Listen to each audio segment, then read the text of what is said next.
राष्ट्र सर्वप्रथम राष्ट्र सर्वप्रथम राष्ट्र सर्वप्रथम राष्ट्र सर्वप्रथम।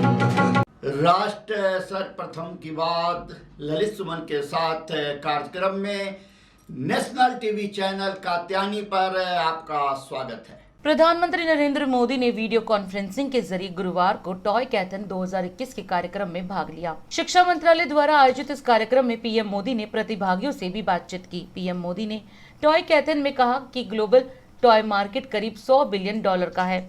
इसमें भारत की हिस्सेदारी सिर्फ $1.5 बिलियन के आसपास ही है। आज हम अपनी आवश्यकता के भी लगभग 80% खिलौने आयात करते हैं। देश का करोड़ों रुपया बाहर जा रहा है। इस स्थिति को बदलना बहुत जरूरी है। पीएम मोदी ने कहा कि मैंने खिलौनों और डिजिटल गेमिंग की दुनिया में आत्मनिर्भरता और लोकल सॉल्यूशंस के लिए अपील की थी। इसकी प्रतिक्रिया सकारात्मक दिख रही है। ये खिलौने गेम्स हमारी मानसिक शक्ति, हमारी क्रिएटिविटी और हमारी अर्थव्यवस्था जैसे अनेक पहलुओं को प्रभावित करते हैं।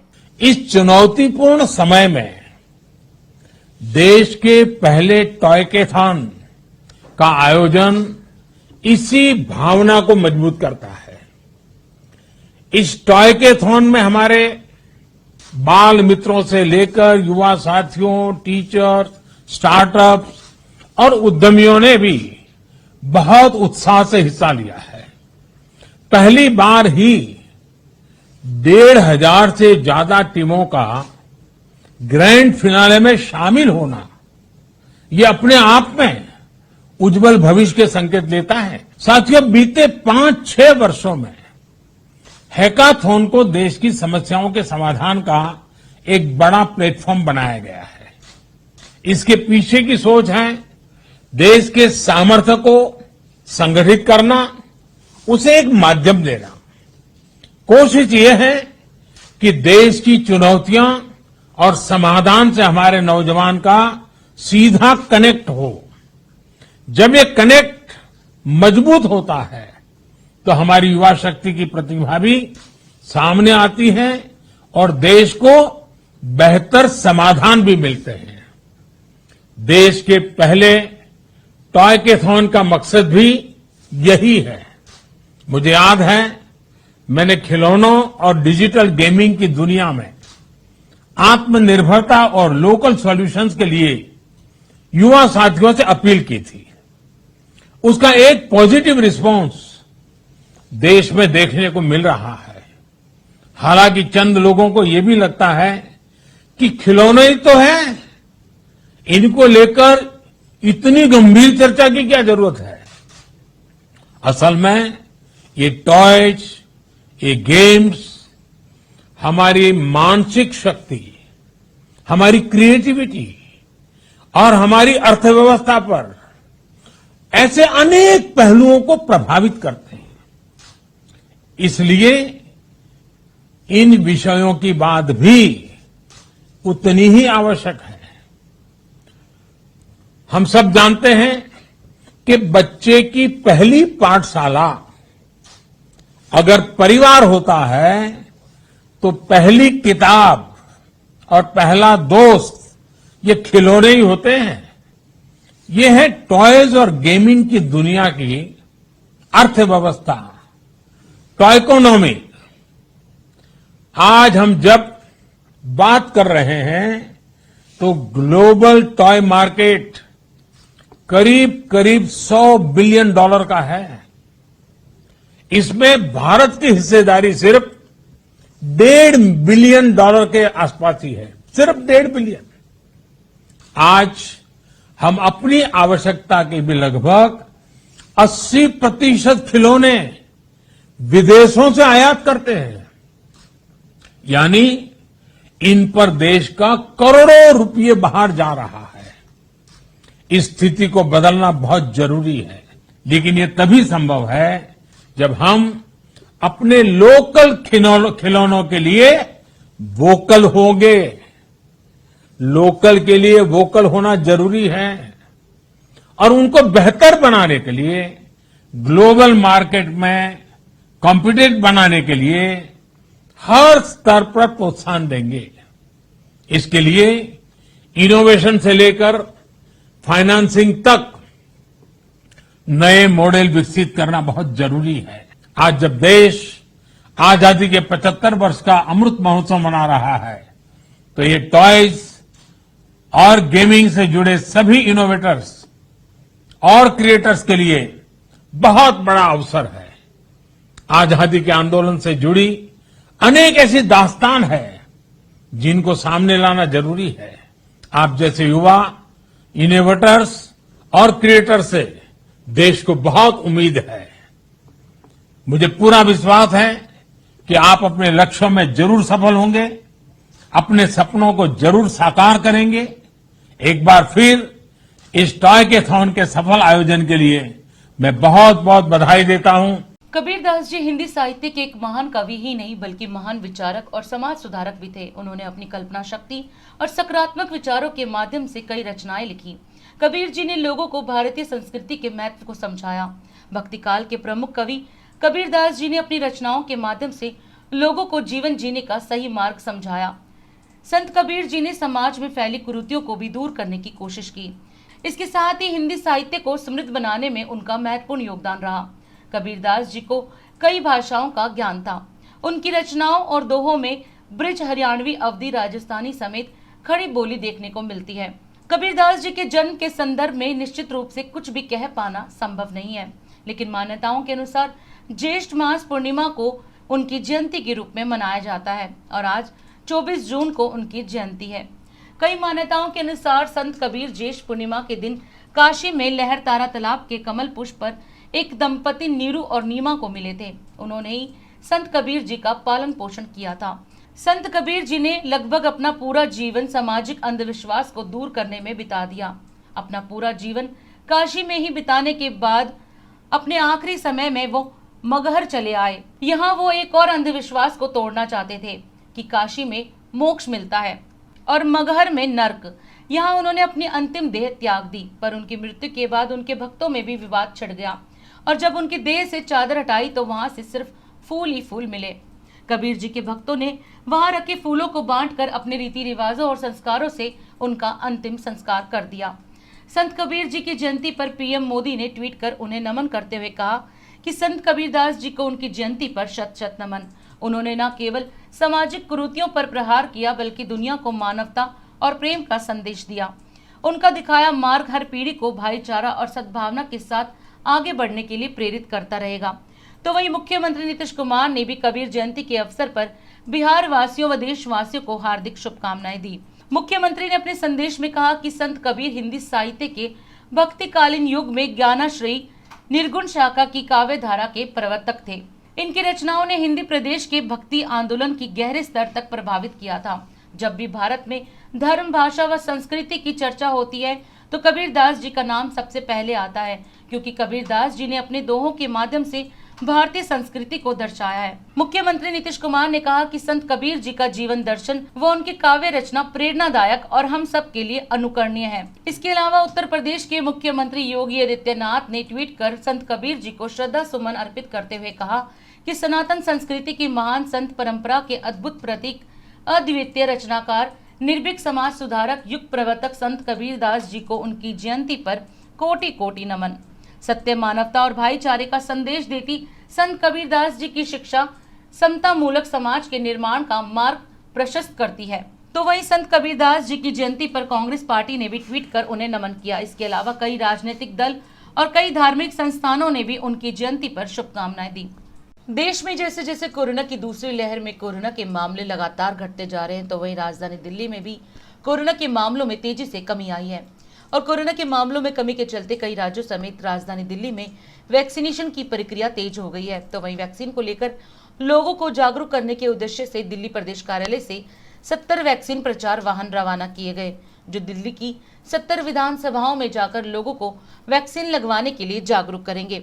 भाजपा के दिल्ली प्रदेश अध्यक्ष आदेश गुप्ता ने इन वाहनों को हरी झंडी दिखाकर रवाना किया। इस दौरान प्रदेश अध्यक्ष आदेश गुप्ता के साथ भाजपा के कई वरिष्ठ नेता व कार्यकर्ता भी शामिल थे। आज हमने दिल्ली भारतीय जनता पार्टी ने दिल्ली की सभी 70 विधानसभाओं में ये हमारे अवेयरनेस वाहन, प्रचार वाहन यहाँ से आज रवाना किए हैं, जो हर विधानसभा में जाकर टीकाकरण केंद्रों के जानकारी देंगे। वैक्सीन लगाना कोरोना के लिए जरूरी है, इसका जागरण करेंगे, इसका अवेयरनेस करेंगे और इसके साथ ही साथ ये भी बताएंगे कि आज पूरे दिल्ली और देश की जनता प्रधानमंत्री मोदी जी का धन्यवाद करती है कि उन्होंने पूरे देशवासियों को 21 जून से सबको मुफ्त वैक्सीनेशन करने का जो उन्होंने ऐलान किया है, इसकी देश की दिल्ली की जनता उनका धन्यवाद करती है। और इसके साथ ही साथ जो आशंकाएं हैं, जो भ्रम फैलाए जा रहे हैं वैक्सीन के बारे में, वो भ्रम को भी दूर करने का काम ये प्रचार वाहन करेंगे। ये बताएंगे कि वैक्सीन कहाँ, वैक्सीन सेंटर कहाँ है। वैक्सीन सबको लगवानी जरूरी है क्योंकि इस कोरोना महामारी में वैक्सीन लगवाना ही एक अंतिम विकल्प है जो सुरक्षा का है, जो कोरोना से बचाव का विकल्प है। 21 जून को जब पूरे देश के अंदर 86 लाख लोगों ने वैक्सीन लगवाई तो दिल्ली में 11 लाख से अधिक स्टॉक होने के बावजूद इन्होंने सिर्फ 76,000 ही वैक्सीन लगवा पाए। ये दिल्ली सरकार की नाकामी है। दिल्ली की जनता को घर घर जाकर बताएंगे कि मुफ्त वैक्सीन मोदी जी के द्वारा लगवाई जा रही है, केंद्र सरकार के द्वारा लगवाई जा रही है। देखिए, जो दिल्ली के अंदर जो दिल्ली के मुख्यमंत्री है, एक भ्रम की स्थिति पैदा कर रहे हैं, दुष्प्रचार कर रहे हैं कि वैक्सीन दिल्ली में नहीं है। और ये जो आज अवेयरनेस कैंपेन है वो इसलिए चलाया गया है कि पहली बात कि दिल्ली के मुख्यमंत्री दुष्प्रचार कर रहे हैं, दूसरी बात कि ज़्यादा से ज़्यादा लोगों को प्रेरित करने के लिए कि आज ये एक सुरक्षा कवच है। वैक्सीन कोरोना की महामारी के लिए के पॉइंट ऑफ व्यू से एक सुरक्षा कवच है। हर भारतवासी को, हर दिल्ली वासी को इस वैक्सीन को लगाना चाहिए। अब हर सेंटर पर प्रधानमंत्री माननीय मोदी जी के द्वारा निःशुल्क वैक्सीन दी जा रही है। अध्यक्ष जी के द्वारा जो पूरा दिल्ली प्रदेश है उसमें जो टेम्पू है उस पर जो मोदी जी ने जो वैक्सीन का काम किया है, जो भारत के लिए गौरव वाली बात है। तो जो वैक्सीन मोदी जी ने कहा कि सभी को हर प्रदेशों में मिलेगी, तो आज उसका दिल्ली का जो अभियान है वो आज प्रारंभ हो चुका है और ये पूरी दिल्ली में ये जाकर प्रचार प्रसार करेंगे कि सभी वैक्सीन लगाएं। से मोदी जी ने ये सेंट्रल गवर्नमेंट के हाथ में लेकर सारा प्रक्रिया को लेके एक एक घर तक, एक एक व्यक्ति तक ये वैक्सीन पहुंचे, तो उसका अभियान आज से यहाँ प्रारंभ हुआ है। देखिए, कोई सरकार का जब नियोजन दूरगामी होता है, उसकी दृष्टि जो होती है वो इस आधार पर हो कि तत्काल को निर्णय ना हो, भविष्य की भी उसमें सुरक्षा हो, उसको लेकर के प्रधानमंत्री मोदी की सरकार काम कर रही है। और कल्पना कीजिए 140 करोड़ के देश के अंदर लगभग 280 करोड़ के आसपास वैक्सीनेशंस हैं और अभी पहले फेज में 30 करोड़ के आसपास जो है वैक्सीनेशंस हो गए हैं। और हमारे जीवन के लिए, हमारी जान की सुरक्षा के लिए, देश हेल्दी बने, सुरक्षित बने, महामारी से निजात मिले। 70 विधानसभाओं में अलग अलग 70 रथों को रवाना किया हरी झंडी दिखाकर और सभी सेंटरों पर हमारे कार्यकर्ता जूस, फ्रूट और पानी की व्यवस्था की हुई है और ये जन जागरूक के लिए रथ चलाए गए हैं कि ज़्यादा से ज़्यादा लोग घर से निकलें और टीकाकरण कराएं। जो आज एक कदम उठाया गया है दिल्ली प्रदेश अध्यक्ष माननीय आदेश गुप्ता जी द्वारा कि प्रदेश ऑफिस के बाहर 70 विधानसभाओं में 70 ट्रक रवाना किए गए, हरी झंडी दिखाई गई कि हम 18 वर्ष के ऊपर के सभी व्यक्तियों को, सभी नागरिकों को फ्री वैक्सीनेशन देंगे। इस बात का एक ये उदाहरण है और करारा जवाब है उन लोगों के लिए जिन्होंने प्रधानमंत्री जी पर प्रश्न चिन्ह उठाए। दिन देखिए 8 बजे रात्रि 9 बजे सुबह राष्ट्र सर्वप्रथम की बात ललित सुमन के साथ कात्यायनी टीवी पर। 22 वर्षों से प्रकाशित मदर इंडिया पत्रिका, पढ़ते रहे देश दुनिया की खबरों के लिए।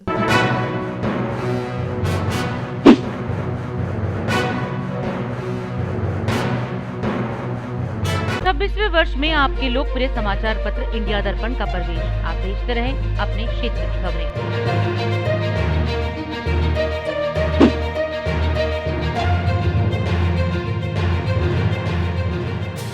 और अधिक खबरों के लिए आप हमारे YouTube चैनल दैनिक इंडिया दर्पण को अभी सब्सक्राइब करें और नोटिफिकेशन के लिए बेल आइकन को प्रेस करना ना भूलें।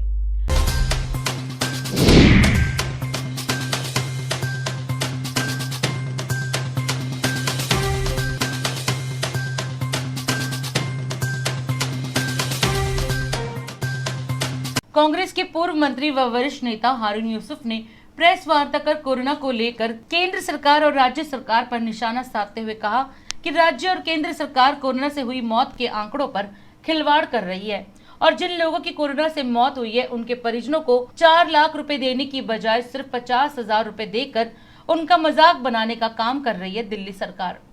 आज की ये प्रेस वार्ता का मुख्य विषय है कि किस तरीके से कोविड के नाम पे भावनात्मक बातें करके, इमोशनल बातें करके, लोगों के जज्बात से खिलवाड़ करके किस तरीके से धोखा दिया जा रहा है। आज इस प्रेस कॉन्फ्रेंस का मकसद ये है कि चाहे वो केंद्र सरकार हो जो झूठे आंसू बहाती है, अभी तो 21 तारीख को जो पूरे देश में कहा गया कि ऐतिहासिक वो हुआ है, और राहुल जी ने जिस तरीके से उस समय कहा कि ये कंसिस्टेंटली होना चाहिए। अब आप वैक्सीनेशन से 2 दिन पहले वैक्सीन बंद करा दो सब जगह, कहीं 1000, कहीं 500, कहीं 9000, कहीं 6000, और वो सारे इकट्ठा करके आप एक साथ जो है बताओ कि हमने 88 लाख, बहुत अच्छी बात है, हम केंद्र सरकार को मुबारकबाद देना चाहते हैं। और जब जब केंद्र सरकार अच्छा काम करेगी, कांग्रेस पार्टी, हमारे नेता राहुल जी और सोनिया जी ने साफ तौर पे कहा है कि वो पूरी तरीके से सरकार के साथ हैं। लेकिन ढोंग करके इस मुसीबत के वक्त में आप लोगों की ज़िंदगी से खिलवाड़ करोगे, चाहे वो मौत के आंकड़े हों, जिस तरीके से बिहार में और यूपी में कोर्ट के इंटरफेरेंस के बाद हुआ है, वही हाल दिल्ली में भी हुआ है। जिस तरीके से यहाँ मौत के आंकड़ों के साथ खिलवाड़ की गई, और कल बहुत ज़ोर शोर के साथ एक बहुत बड़ा नोटिफिकेशन गवर्नमेंट ऑफ दिल्ली का आया है, जिसमें उन्होंने जो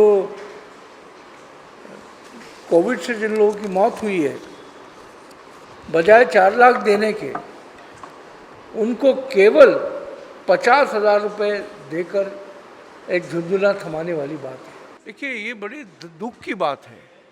वो आम आदमी पार्टी जो छाती पीट कर लोगों के सुधार की बात करती है, वो आम आदमी पार्टी जो लोगों को हमेशा ये भ्रम फैलाती है कि वो आवाम के लिए है, वो ना किसी आवाम के लिए है, वो केवल सत्ता के लिए है। जैसा मैंने अभी बताया कि इस साल का जो इश्तिहार का बजट रखा गया दिल्ली सरकार में, 467 करोड़ रुपए रखा है, और 6 साल के अंदर 805 करोड़ से ज़्यादा इन्होंने खर्च किया है।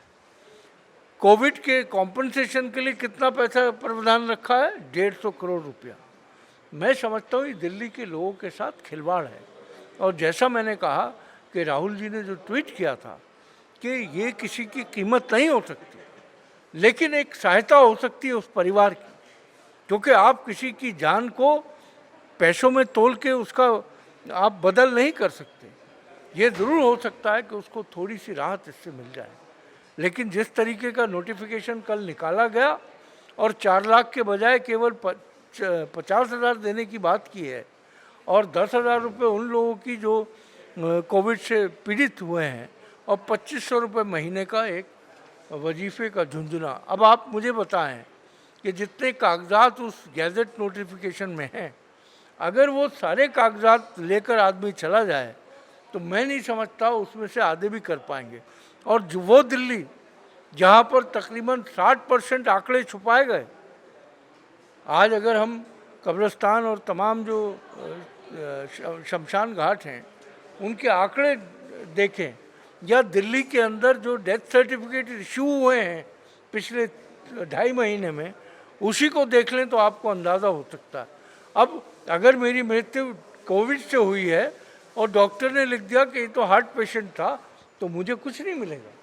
अरविंद केजरीवाल इस बात का जवाब दें कि दिल्ली वालों को ये आश्वासन दें कि कॉम्पनसेशन जो है वो कम से कम 4 लाख होना चाहिए, और उन तड़पते हुए लोगों की जिनकी हॉस्पिटल में ऑक्सीजन न मिलने से मौत हुई है, उनको 5 लाख रुपए कॉम्पनसेशन देना चाहिए। एक दिन की राहत के बाद गुरुवार को एक बार तेल कंपनियों ने तेल की कीमतों में फिर से इजाफा कर दिया है। आज पेट्रोल के दाम 26 पैसे और डीजल की कीमतों में 7 पैसे की बढ़ोतरी की गई है। पेट्रोल और डीजल के दामों में बढ़ोतरी के बाद दिल्ली में पेट्रोल का रेट आज 97.76 रुपए और डीजल 88.30 रुपए प्रति लीटर बिक रहा है। अन्य महानगरों की बात करें तो मुंबई में पेट्रोल 103.89 रुपए प्रति लीटर, वहीं कोलकाता में पेट्रोल 97.63 रुपए और चेन्नई में पेट्रोल 98.88 रुपए प्रति लीटर पर बिक रहा है। आपको बता दें कि पिछले साल 24 जून 2020 को दिल्ली में पेट्रोल का रेट 79.76 रुपए था। इस प्रकार एक साल में कीमतें 18 रुपए तक बढ़ चुकी है और बीते महीने 5 राज्यों में विधानसभा चुनावों के बाद 30 बार तेल की कीमतें बढ़ चुकी है। 30 दिनों में ही पेट्रोल 7.44 रुपए प्रति लीटर और डीजल का दाम 7.52 रुपए प्रति लीटर बढ़ चुका है और जून महीने में ही अब तक पेट्रोल 3.27 रुपए तक महंगा हो चुका है। राष्ट्र प्रथम की टीम ने पेट्रोल की दौड़ती कीमतों पर लोगों से बात की। पहले ही लोगों का भट्ठा बैठा हुआ है, ऐसे टाइम में पेट्रोल के अगर बढ़ते गए हर एक चीज़ के रेट और भी बढ़ेंगे तो ये तो नो एंडिंग वाली बात है। लोगों का भट्ठा बिठाने वाली नहीं, कंट्रोल करना चाहिए। सरकार को पैसे चाहिए, लें पर तरीके से लें, सिविलाइज्ड दुनिया में जैसे लेने चाहिए वैसे लें ना। क्या करेंगे, महंगाई तो हो ही रही है, जेब तो खाली हो ही रही है, करवाना भी पड़ेगा काम धंधा तो करना ही है। आगे हमारा यही कहना है कि इसको कम किया जाए, क्योंकि अब आम आदमी कैसे गुजारा चलाएगा सर कहाँ 300 रुपये में टंकी फुल होती थी, कहाँ 500 में फुल होती है, तो आम बंदा जाएगा कहाँ। घर से निकलने के लिए 500 की टंकी फुल करा के घर से निकलना पड़ता है। कितना किलोमीटर गाड़ी चलती है आपको खुद पता है। इस टाइम हालात ऐसे है, गवर्नमेंट पेट्रोल बढ़ाई जा रही है, रेट बढ़ाई। ये सरकार ने जीना आराम कर रखा है, सबका जीना आराम कर रखा है। पेट्रोल डीजल के दाम हर रोज़ बढ़ा रहे हैं, कहाँ से कहाँ पहुँचा दिए हैं। आम आदमी क्या करेगा सर। हम लोग इतना कम कमाते हैं कि इतना पॉकेट खर्चा इतना कम है कि बिल्कुल परेशान हो गए हैं। दिल्ली में रहने का दिल नहीं कर रहा है, दिल करता है कि मैं गाँव में जाके रहूँ। कमाई इतना कम, लॉकडाउन की वजह से सारा काम बंद हो गया है। पेट्रोल के रेट बढ़ना है अपने आप में वैसे ही बहुत ज़्यादा अपने आप में एक बहुत अफसोस की बात है, क्योंकि पेट्रोल खरीदने वाले एक गरीब आदमी से लेकर के अमीर आदमी सारे हैं। हो सकता है उन्हें फ़र्क ना पड़ता हो, लेकिन एक गरीब आदमी को तो फ़र्क पड़ता है, चाहे उसमें गाड़ियाँ हैं या ना हो। अगर डीजल महंगा होता है तो सारी चीज़ें महंगी पड़ती हैं, यातायात के साधन से लेके सब्जियाँ क्या, रोज़मर्रा की चीज़ें क्या। और पेट्रोल के रेट बढ़ना अपने आप में बहुत एक अफसोसजनक बात है। सरकार से ये कहना चाहेंगे कि कुछ गरीबों की भी सुध लो। तो कोरोना काल के वैसे लोग मारे हुए हैं, काम धंधे वैसे भी नहीं है। रही बात पेट्रोल की, अगर आप इस तरह से अगर महंगाई बढ़ाते जाओगे तो आदमी कैसे जिएगा, क्या करेगा बताओ। बहुत भारी पड़ रहा है गरीबों पे। और क्या हो रहा है, महंगा तो ऐसा ज़रूरी नहीं कि 4 रुपये की गाड़ी है हमारे पास तो हम अमीर हैं। गरीब लोग भी मोटरसाइकिल चलाते हैं, उनको भी फ़र्क पड़ता है भाई। जहाँ महीने में हम 1000 रुपये का पेट्रोल लगाते थे, अप डाउन करते थे, आज वो 2000 का हमें वो करना पड़ रहा। तनख्वाह हमारी बढ़ नहीं रही है, तनख्वाह वही है लेकिन पेट्रोल महंगे होते जा रहे हैं। गरीब आदमी कहाँ से खाएगा भैया। कहीं ना कहीं से थोड़ा बहुत सब्जी में, कभी दाल में कटौती कर करके हम बचा रहे हैं, पेट्रोल डला रहे हैं। ये तो हमेशा ही सुनने को मिलता है, 10 पैसा बढ़ गया, 20 पैसा बढ़ गया। घटने का नाम तो कहीं है ही नहीं। और गवर्नमेंट को तो इस चीज़ को देखना ही चाहिए कि प्राइस कम से कम करे। मार्केट का ये हाल है, इसमें पेट्रोल के रेट बढ़ाए जा रहे हैं, इससे आपकी सभी चीज़ों के रेट बढ़ रहे हैं। ये चीज़ तो गवर्नमेंट को देखना चाहिए सर। गवर्नमेंट तो हमारे लिए सोच ही नहीं रही है। सबसे बड़ी चीज़ है, पेट्रोल ही महंगा हो जाएगा तो संसार की अर्थव्यवस्था तो अपने आप ही बिगड़ जाएगी। सारा काम तो पेट्रोल के ऊपर ही डिपेंड करता है और ये सबसे बड़ा गंदा काम हो रहा है कि जो पेट्रोल पर नज़र ही नहीं है। सरकार को कम से कम इस बारे में सोचना चाहिए। इसीलिए जो है कम से कम पेट्रोल का दाम तो कम होना चाहिए। आम आदमी तो मर रहा है, कैसे अपना काम करेगा। देखिए, काम धंधा अगर ठीक चलेगा तो पेट्रोल के रेट का परवाह नहीं है। इतना कितने का पेट्रोल डलवाते हैं रोजाना, 150 का, 200 का, क्या फ़र्क पड़ता है अगर काम धंधा ठीक चलेगा। मगर इस समय जो है ना, काम धंधा नहीं है कोरोना काल में, तो उस वजह से दिक्कत तो है बहुत ज़्यादा। थोड़ा सरकार को ध्यान देना चाहिए इस तरफ, थोड़ा पेट्रोल की कीमत पे नियंत्रण लाए कुछ समय के लिए, बाद में फिर बढ़ा ले। काम चलेगा तो भैया पेट्रोल के पैसे भी भर देंगे। अब आगे के लिए हम सोच रहे हैं कि पेट्रोल डीजल के बजाय हम इलेक्ट्रिक वाली गाड़ी को लेने की सोच रहे हैं आगे, क्योंकि ये जो लियाबिलिटीज़ हैं जो ये इतनी हमेशा नहीं रहेंगी, ये कल को और भी बढ़ सकती है। तो बेसिकली इसको कम करने के लिए और पोल्यूशन कम करने के लिए हम लोग इलेक्ट्रिक व्हीकल पे ज़्यादा जोर दें, that will be much better. Sir, petrol के जैसे रेट बढ़े जा रहे हैं तो आम आदमी के ऊपर ही सबसे बड़ा फ़र्क पड़ रहा है और कोई बड़े किसी इंसान पे नहीं पड़ रहा है। और इस टाइम लॉकडाउन हुआ है और कितना टाइम चल रहा है, अब लॉकडाउन खुला है तो इनकम भी नहीं रही है, मगर पेट्रोल का रेट इतना बढ़ता जा रहा है। पहले गाड़ी काफ़ी जगह पे चल लेती थी और अब गाड़ी उतना चल नहीं पा रही है। तो ये पेट्रोल का जो रेट बढ़ता जा रहा है, ये आम आदमी के ऊपर फ़र्क पड़ रहा है, इससे हमारा बहुत नुकसान हो रहा है। देश के कई राज्यों में मानसून से मौसम सुहाना हुआ तो कहीं भारी बारिश के चलते बाढ़ के आसार बन रहे हैं। तो वही राजधानी दिल्ली में पिछले कुछ दिनों की भीषण गर्मी के बाद आज मौसम ने फिर करवट बदल ली है और तेज हवाएं शुरू हो गई हैं। हालांकि भारतीय मौसम विभाग ने दिल्ली में 27 जून से मानसून आने की पहले ही जानकारी दे दी है, पर आज के इस मौसम के बदले मिजाज से लगता है कि मानसून समय से पहले ही आ पहुंचेगा, जिसका दिल्ली वासी बेसब्री से इंतजार कर रहे हैं। राज सर्वप्रथम की टीम ने मौसम के बदले रुख पर लोगों से बात की। मौसम तो बहुत गर्मी थी, आज मौसम मतलब बहुत अच्छा कर दिया है, अच्छी बात है, दिल्ली के लोग के लिए अच्छी बात है। मौसम बहुत अच्छा है, आज बहुत गर्मी थी, उमस भरी गर्मी थी, अभी आधे घंटे पर ही थोड़ी राहत मिली है। मानसून तो रुकेगा ही रुकेगा जी, पेड़ पौधे तो हम काटते जा रहे हैं, पर्यावरण का कोई ख्याल नहीं कर रहे हैं, तो नदियाँ ना ख़त्म हो गई, समंदर ख़त्म होते जा रहे हैं, समुद्रों के बीच में हम घुसते जा रहे हैं, तो पर्यावरण बेचारा क्या करेगा। आज मौसम सुहाना है, इसी की वजह से हम घूमने आए हैं। इसके बारे में काफ़ी अच्छा लग रहा है क्योंकि काफ़ी दिनों से गर्मी पड़ रही थी, बाहर निकलना बड़ा मुश्किल हो रहा था। मौसम के चेंज से अब ऐसा है कि आदमी कुछ पल के लिए बाहर तो निकलेगा, अपनी खुली हवाओं में सांस ले, थोड़ा वादियाँ भी अच्छी है, अपना तिरंगा भी काफ़ी अच्छा लहरा रहा है। कि मौसम को देख के ऐसा लग रहा है कि पता नहीं कहाँ से शिमला बन गया। आज तो बहुत अच्छा लगा, मौसम लगा। इस टाइम पे आपने देखा भी होगा, गर्मी इतनी पड़ रही थी, माहौल इतना वो था, बंदे भी बाहर से नहीं निकल, घर से नहीं निकल रहे थे।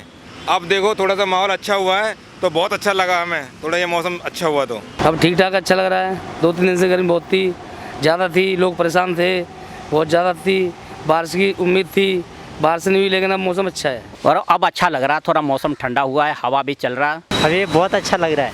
इससे पहले इससे थोड़ी देर पहले 1 घंटे पहले बहुत ज़्यादा गर्मी पड़ रही थी, बहुत ज़्यादा, फिर उसके बाद हवा चली, अभी ठंडक महसूस हो रहा है। बहुत राहत मिल रही है, राहत है यार, थोड़ा सा अभी मौसम थोड़ा चेंज हुआ है, अभी 10-15 मिनट पहले से थोड़ा बहुत राहत है। अब कभी राहत मिल जाती है, कभी गर्मी से हमें बेचैनी भी होती है, अब थोड़ी राहत है तो अच्छा लग रहा है। काफ़ी दिनों के बाद ये मौसम ऐसा है तो ठीक है, काफ़ी अच्छा लग रहा है। हिंदी फिल्म सत्यनारायण की कथा में नजर आएंगे बॉलीवुड कलाकार कार्तिक आर्यन। बुधवार को सोशल मीडिया पर शेयर किया मोशन टीजर, कहा मेरे दिल के करीब एक कहानी सत्यनारायण की कथा, खास लोगों के लिए एक खास फिल्म। बॉलीवुड के बिग बी कहे जाने वाले अमिताभ बच्चन ने मुंबई के सिविल अस्पताल को दिए 2.25 करोड़ रुपए के मेडिकल इक्विपमेंट्स, इनमें हाईटेक वेंटिलेटर भी शामिल। दिवंगत बॉलीवुड एक्टर इरफान खान के बेटे बाबिल को आई पिता की याद, सोशल मीडिया पर शेयर की तस्वीरें, बोले काश आप यहाँ होते और देखते कि मैं कितनी कड़ी मेहनत कर रहा हूँ। उत्तर कोरिया के तानाशाह किम जोंग ने अपने देश के सैनिकों को लिखा पत्र, कहा मनोबल बढ़ाएं, साथ ही महिलाओं को पारंपरिक कपड़े पहनने को भी कहा। 2008 में हुए 26/11 के मुंबई हमलों का मुख्य आरोपी तहव्वुर हुसैन राणा के प्रत्यार्पण पर कल लॉस एंजलिस कोर्ट में होगी सुनवाई। भारत से अधिकारियों का एक दल अमेरिका पहुंचा। स्पेन की जेल में मिला एंटीवायरस सॉफ्टवेयर मैकेफी के फाउंडर जॉन मैकेफी का शव, सुसाइड का शक। बाजार में सोना चांदी की चमक घटी, 3 दिन की बढ़त के बाद आज सस्ते हुए सोना चांदी। इस महीने अब तक सोना 2500 रुपए और चांदी 4500 रुपए सस्ती हुई। फुटबॉल जगत के star Cristiano Ronaldo world record से सिर्फ 1 कदम की दूरी पर। ईरान के अली ईडी के 109 इंटरनेशनल गोल की बराबरी कर पुर्तगाल भी राउंड ऑफ 16 में पहुंचा। पिछले 24 घंटे में देश में कोरोना के 54,286 मामले दर्ज किए गए, 69,130 मरीज ठीक हुए और 1,323 की जान गई। मौजूदा समय पर सिर्फ 5 राज्यों में 50,000 से ज्यादा एक्टिव केस। महाराष्ट्र में कोरोना को लेकर सख्ती, सार्वजनिक जगहों पर मास्क ना पहनने को लेकर बीएमसी ने अब तक 58 करोड़ का जुर्माना लगाया। 449 दिन के भीतर यह जुर्माना वसूला गया। दिल्ली के उप मुख्यमंत्री मनीष सिसोदिया ने खिलाड़ियों के लिए बन रही स्पोर्ट्स यूनिवर्सिटी के काम की समीक्षा की। उन्होंने कहा कि खेलों की दुनिया में नाम रोशन करेगी दिल्ली स्पोर्ट्स यूनिवर्सिटी। भारत की पहली एथलीट कर्नम मल्लेश्वरी को बनाया गया यूनिवर्सिटी का कुलपति। राष्ट्र सर्वप्रथम की बात ललित सुमन के साथ कार्यक्रम में हम आपसे विदा लेते हैं। राष्ट्र सर्वप्रथम, वंदे मातरम, जाग उठा है भारत। राष्ट्र सर्वप्रथम, राष्ट्र सर्वप्रथम। करेंगे हम।